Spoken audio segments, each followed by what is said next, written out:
Delhi liquor scam పాలసీకి సంబంధించి కూడా చాలా వాదోపవాదనలు కావచ్చు, దాంట్లో అరెస్టుల పర్వం కావచ్చు.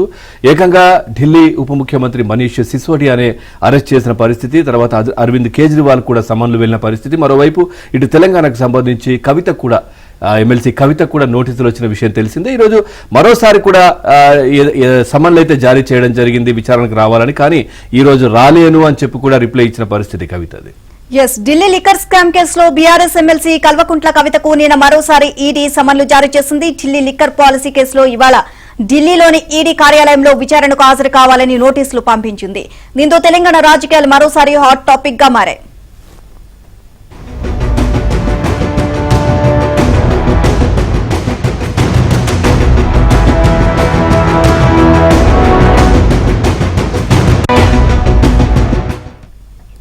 ఈడీ నోటీసులపై ఎమ్మెల్సీ కవిత స్పందించారు. తాను విచారణకు హాజరు కాలేనంటూ ఆమె ఈడీకి లేఖ రాశారు.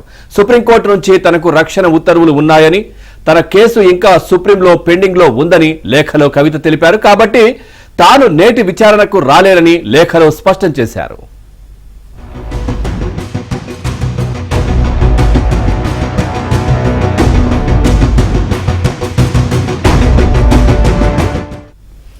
గతంలో 3 సార్లు కవితకు ఈడీ అధికారులు నోటీసులు ఇచ్చారు. ఈడీ విచారణ సమయంలో కవిత అరెస్ట్ అయ్యే ఛాన్స్ ఉంది అంటూ జోరుగా ప్రచారం జరిగింది.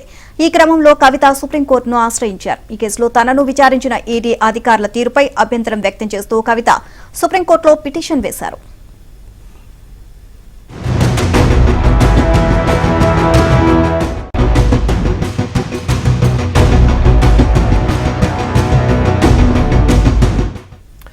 మహిళలను ఇంటి వద్ద లేదా వీడియో విచారణ జరపాలని తన పిటిషన్లో కోరారు. దీంతో కవితకు ఊరట లభించింది. ఇప్పుడు మళ్లీ కవితకు ఈడీ నోటీసులు పంపించింది.